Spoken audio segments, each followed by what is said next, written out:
Hi everyone, in today's video I'm going to show you how to create a combined design in Embrilliance Essentials and how to remove any overlapping stitches so that you don't get a bulky stitch out and maybe possibly even a broken needle at some point. So I'm in Embrilliance Essentials. I've just opened it up and it's brought me to this new blank page. I'm going to select it. The first thing I'm going to do is change the hoop size that I'm going to use. So you come up to the properties box here, which is the yellow, looks like a folder. Select on that, and if hoops is not selected, if you've got one of these other options selected, just click under where it says environment and you'll see hoops, and that will bring up all the hoops. It will bring up any hoops that you've added yourself or any pre-installed hoops. I'm going to be using my 5.1 by 5.1 magnetic hoop today. So I'm going to select that, I'm going to click apply and OK, and now that's changed the size of the hoop on my screen. I'm just going to bring the slider bar down a little bit so that you can see the whole hoop. So I'm going to use a frame that's free in Embrilliance Essentials, and I'm going to use font or a letter from a font set that is also free in Embrilliance Essentials, just to make this nice and simple. Any of you would like to see how to do it by bringing in a font that's installed on your own computer, just leave a comment in the description box or the comment box under this video. You will need to use Stitch Artist, and I believe you need a minimum of Stitch Artist. So as I say, leave me a comment if you want to know how to do something like I'm doing today, but using your own particular font. The first thing I'm going to do is I'm going to come up to this little cog at the top that's got an arrow on it, and it says merge design from library. I'm going to select it. You should see this box now that says library, and over here, if yours just doesn't say Embrilliance, there's a downward arrow. Click on Embrilliance from in here. You may just only have Embrilliance, you may not have anything else. I think I've got more options because I've got some envelopes installed in here, and then there's Embrilliance Applique, which I think may be an add-on, I can't remember. But all these things, the envelopes, I think certainly, and possibly the applique, I'm not sure, are free on the Embrilliance website. You'll just have to go and search for them.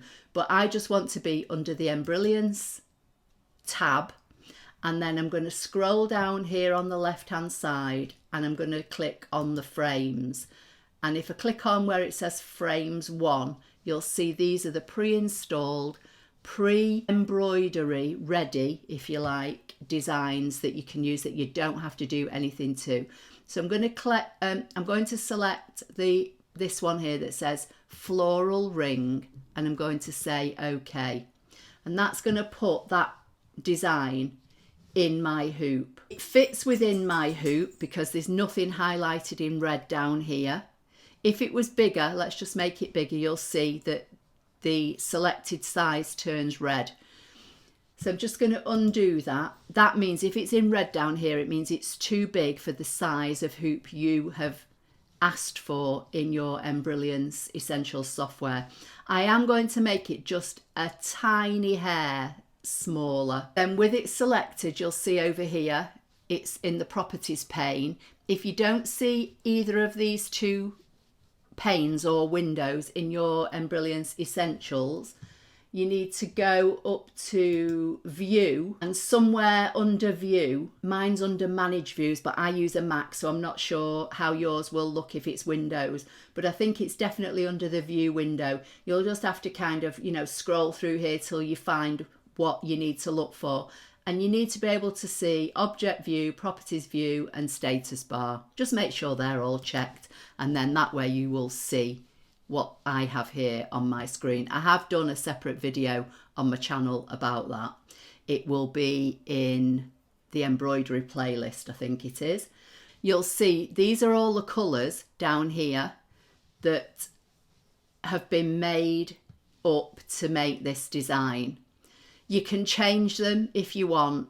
It's not really necessary, because the most important thing is once you get your design to your embroidery machine, that you will choose whichever, colour threads you want to choose. So let's just say, for argument's sake, this kind of grey colour here on this colour thread pane here is showing as vapor. If I select that, just that colour, it will bring up the thread window. You can change whatever thread type you use. And then I'm going to click on name, and in the search box I'm just going to type white and hit go. And that should bring me up.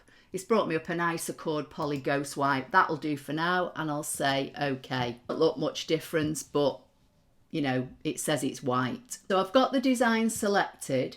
I'm going to come up to this icon here that looks like a square with 4 triangles going off it, and that says Center Design in Hoop. I'm going to select that, and that's going to move the design into the center of my hoop. I normally always like to have my designs centered within my hoop.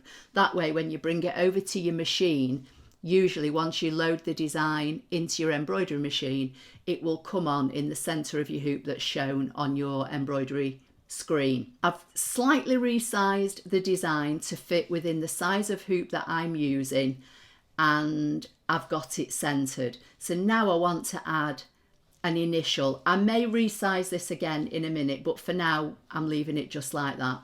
So now I'm going to come to the top of the Embrilliance Essential page, and I'm going to click on this letter A, which says create a lettering design when you hover over it. So I'm going to left click on that. Now it adds a second layer into my properties panel over here, and because that's the thing I've just selected, that is automatically selected in this kind of layers panel. The colour has come in as purple. Again, I can change that in a minute if I want. If I click on the letters tab, that brings up the fonts. Now, by default, when you use text in Embrilliance Essentials, it automatically comes on with an ABC against the text box here. So I'm going to highlight that, and just using the keyboard, I'm going to create a capital letter M and hit enter. Now you'll see that that ABC has changed to M, and the font that it's chosen is ABC Block. Now I can't remember whether that's the standard font that it chooses when you open up Embrilliance Essentials or not, but I think it is. So now if you click on these arrows here, this up and down arrow, just click to highlight it, it will bring up all the fonts that you have got installed in your Embrilliance Essentials. Okay, so it will bring up all the fonts that you've installed into Embrilliance Essentials. Now, again, I believe, because it's a while since I've used the program, but from memory, I think anything that's in here that doesn't have a needle next to it is a font that you get free with Essentials. Anything with a needle against it are fonts that I've purchased or got free and installed into Embrilliance Essentials. So if you look at a lot of these, they've got needles next to it. Block is the one I'm using, there's no needle, so that's why I think this is a pre-installed font. So if you're using Embrilliance Essentials for the very first time and you've not imported any fonts for anywhere else, you may just have a certain number of fonts in here, none of which will have a needle next to them.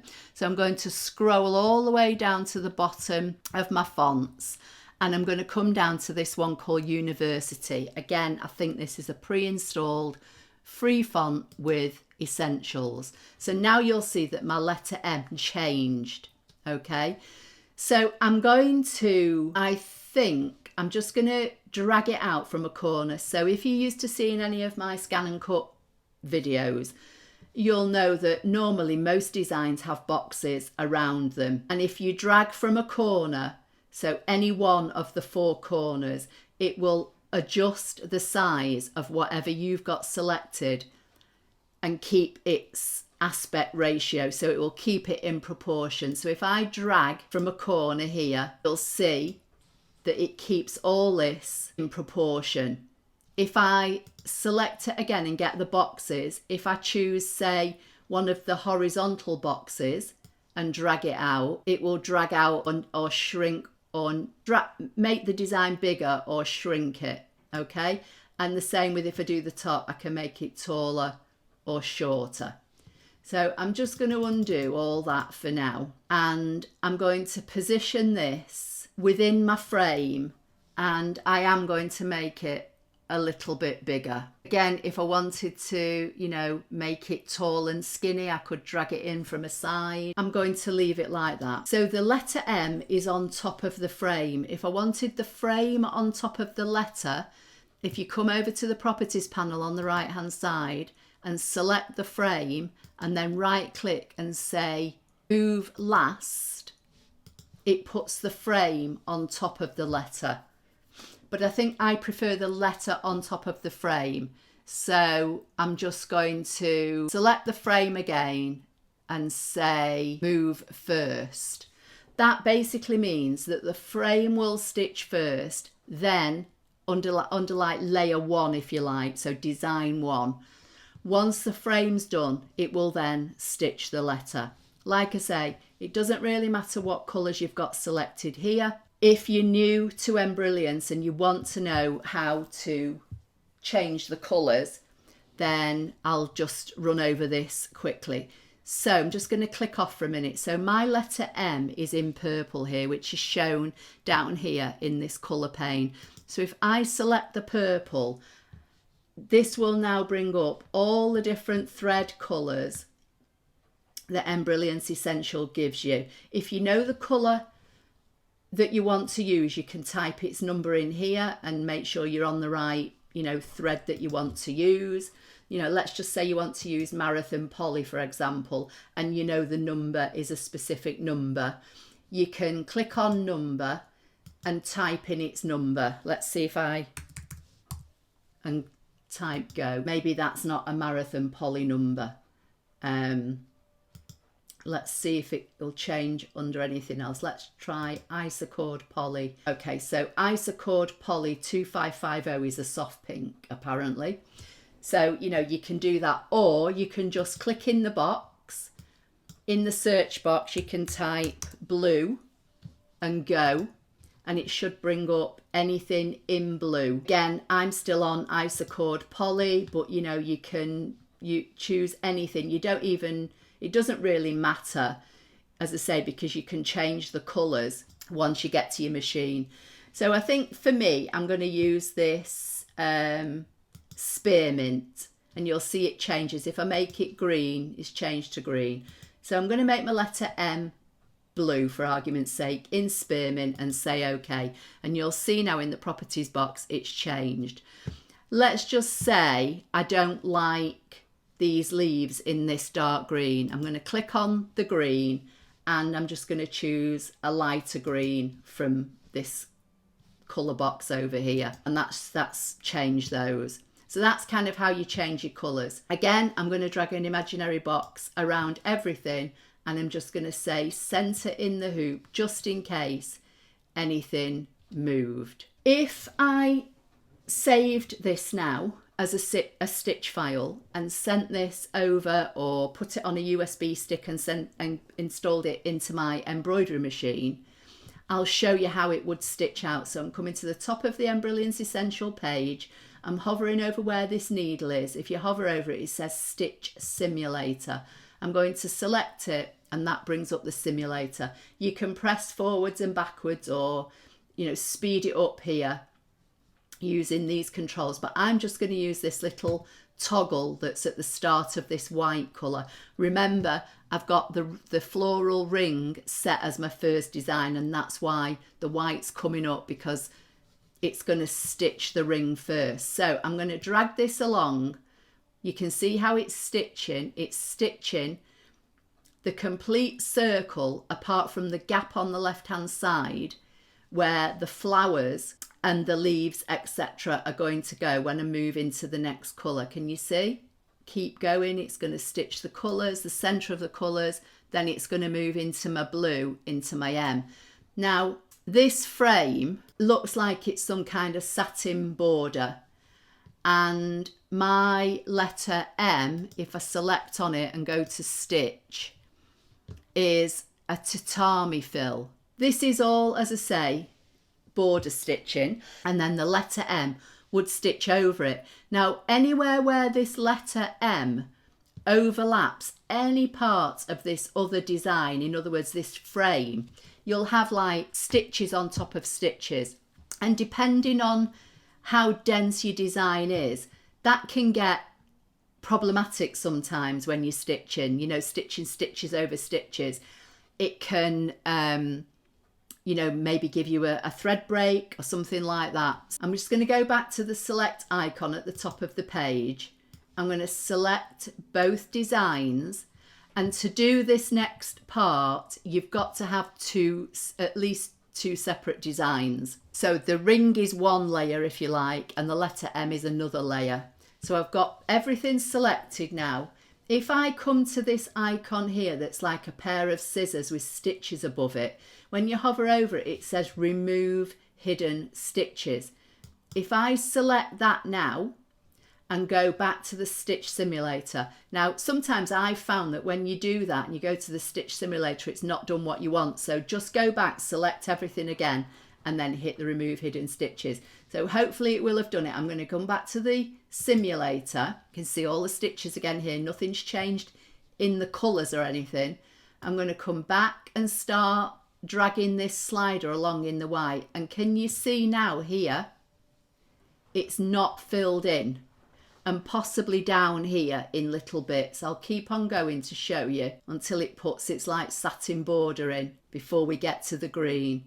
So you can see it a bit more now. You can see it's doing its satin, two rows of satin border, but there's gaps. And that's because I've asked Embrilliance Essentials to remove the hidden stitches for me, so that when this flower frame stitches and then my letter M goes on top, the letter M will stitch here and it won't be bulky. So I'll keep on going through.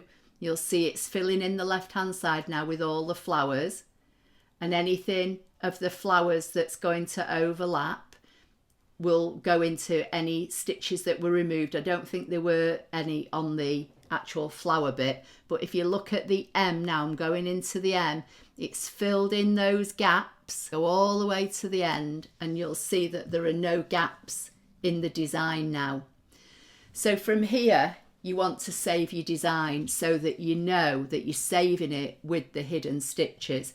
So again, I like to select the icon, select everything. As I say, you can just go back and double check if you want everything is still there. Select everything, go up to the very top of your computer screen where it says Embrilliance, and next to it you should see File. I'm going to go to File, and I'm going to come down to Save, Stitch and Working. That's going to create a stitch file in the format that you save your design to for your machine.